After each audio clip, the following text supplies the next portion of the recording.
وعباد الرحمن الذين يمشون على الأرض هونا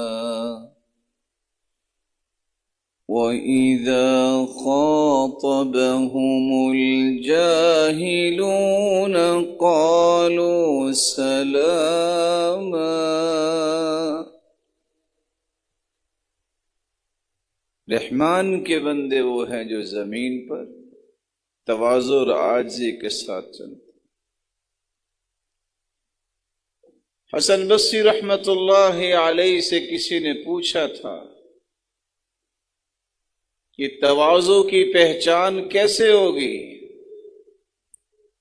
انہوں نے جواب دیا تھا ان تخرج من منزلك ولا تلقى مسلما الا رأيت له عليك فضلا۔ تم اپنے گھر سے باہر قدم رکھو،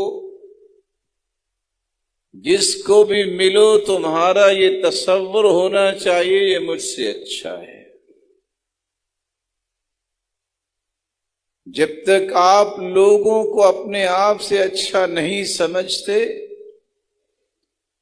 اس وقت تک ان کا احترام نہیں کریں گے۔ نہ جانے آپ سے ایک نہیں سینکڑوں کیا ہزاروں لوگ ہم سے افضل ہیں۔ یہ تصور انسان کا پختہ ہونا چاہیے کہ صرف میرے پاس ہی کوئی صلاحیت نہیں، میرے بھائی کے پاس اس سے زیادہ صلاحیت۔ اور یہ انبیاء کا ہی طریقہ تھا۔ دیکھیے سیدنا موسیٰ علیہ السلام اپنے چھوٹے بھائی کے متعلق کہہ رہے ہیں وہ افصح منی لسانا،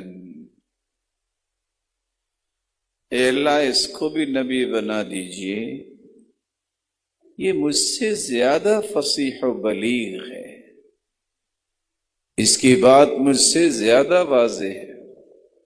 ان کی نبوت میں فرق نہیں پڑا،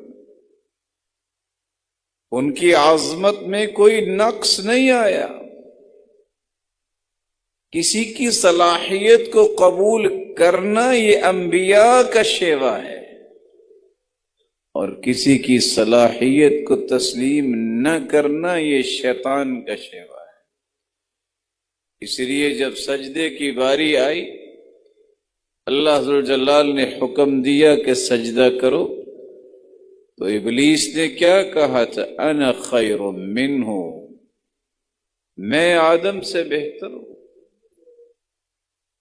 اس کو تو مٹی سے بنایا گیا اور مٹی پاؤں تلے ہوتی ہے، مجھے آگ سے بنایا ہے آپ نے، خلقتنی من نار وخلقتہ من طین، اور آگ کے شعلے تو اوپر کو اٹھتے۔